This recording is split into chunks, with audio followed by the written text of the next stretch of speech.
What's going on, guys? Today I'm going to break down a really simple tip that will help unlock your run game. In particular, this is really effective against zone defenses. I think that a lot of players out there are going to base out of nickel and dime based defenses in general, and I'm going to help you guys understand who you should untarget when it comes to running the ball in cover 3, cover 4, and cover 2 zones. If you guys can utilize this feature more efficiently, this is going to help it so you get your tight ends and wide receivers assisting you in the middle of the field, and we're not wasting resources blocking players that truthfully aren't going to be making the play based off of the run fit they're presenting against our run call. So this is just going to hopefully open up your eyes to the possibilities of utilizing this mechanic. Let's first kind of go through some of the ways that people actually interpret this mechanic, and it is very useful. Mostly people will utilize the untarget feature because it is a way to make it so the offensive line doesn't get confused by a user defender. One of the metas that's really popular is the Texas 4-man meta. People will call this and then they will stand over the center. So one of the ways that you can actually counter this is make it so the center doesn't even worry about this user by putting the untarget feature on him. Now, when you do this, what this will effectively do is it will make it so the center can look elsewhere, especially when you start to go towards more of like an empty protection.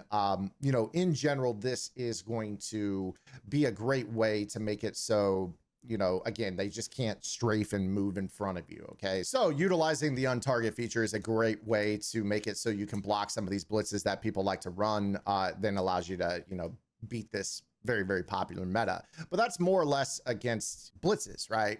You're passing and utilizing this. A lot of players don't realize how valuable this actually can be in the run game as well. So let's take, for instance, let's say we're running the ball, maybe an inside zone, and we got a trio of receivers on the other side of the formation. So what I'm going to do here is we'll come out in maybe a little bit of a bunch look, and I want to run behind these guys. So inside zone at a bunch tight end, for instance. Maybe my opponent comes out in a cover 3 based defense here. So with this particular defense, if I were to show kind of the run fits, you see that the F defender has a line to the outside edge on that side of the play. With this being more of an inside based run, what I'm kind of thinking is I don't really want to bounce this run outside. Yeah, sometimes that will be a thing I need to do, but at least early on, let's try to run the inside zone and get our blocks up the middle correct.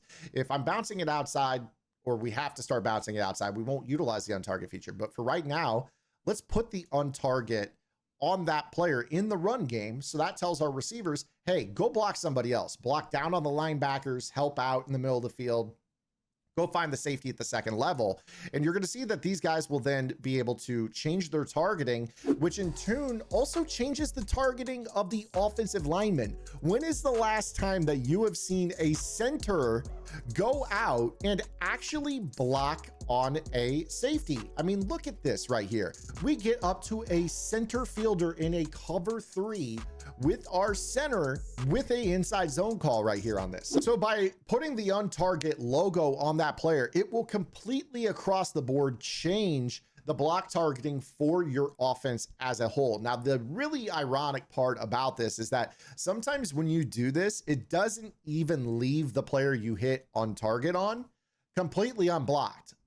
You'll just see that it changes the players that would normally block them. Number 5 would normally be the guy that blocks that slot player in the purple zone. He's no longer doing that. So this changes how 87 and it changes how 5 block, and then 89 with no one else to kind of block just says, okay, I don't have a job to do here, so I'll be able to block this. But look at this right here. We get 3 players in this front blocked on this play in a way that we otherwise would not have expected, okay? So look at this, 87 to 71 combo blocking up to fit the linebacker that would normally play downhill. That's a dynamic change to the way that this looks. Let's go ahead and run this again, but not do the untarget.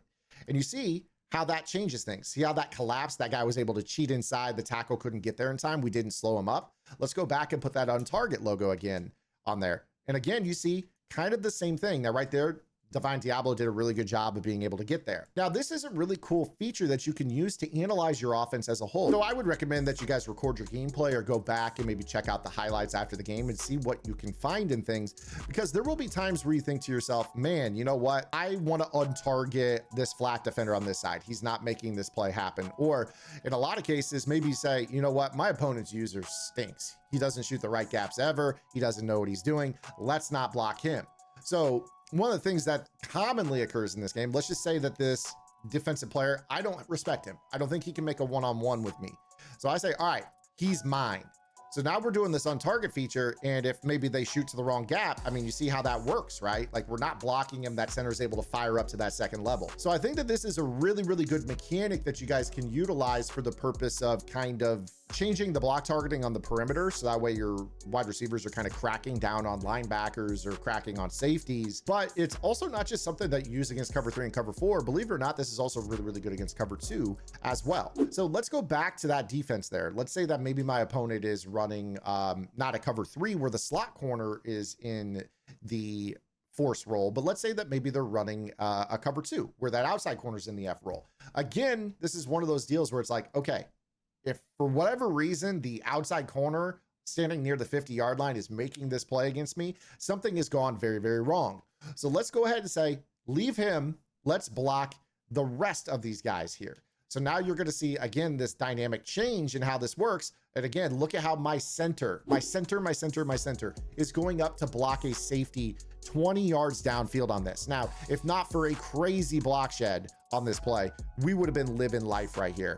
But again, look at this. Look at how this worked. Again, this changed how we got those stock blocks. Now, again, with this bunch type formation, 89 has kind of been a position where he's like, I don't really know what to do. There's no one to not block out here, so I might as well block this guy. But namely, it's that center getting up to that second level that we're really looking for in this regard. Again, another thing that you could do is maybe motion across and then do this on target. Just changing the numbers of things here and the targets for things here. So again, now we're in this role. I mean, look, 87 up to the safety, and we truly leave that guy unblocked. This is one of those times where it's like, okay, well, maybe this, by putting that receiver in motion to the other side of the field, this changes who we leave untargeted here. And now you see right here, we're leaving the guy that I told them not to block unblocked. 87 is now up to that second level. If we get a better block on Bond right here, really good shed against our center.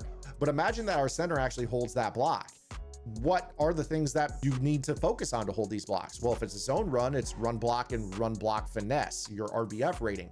If it's a power run, like a dive, a counter, a trap, a base, whatever, then you're going to use run block and run block power. And those are things that you guys can use to combine with the type of run scheme. You're looking at the ratings of your offensive lineman, you're choosing the right player to untarget, and you're going to be able to get better benefits from your run game. So a lot of players out there say the run game is impossible this year. It is a little bit harder, but you guys can utilize these tools to get better and finish games on the ground and in the red zone. Hope you guys enjoyed today's video. Make sure you subscribe to the channel, hit that notification bell. See you guys tomorrow. Till then, this is Zan.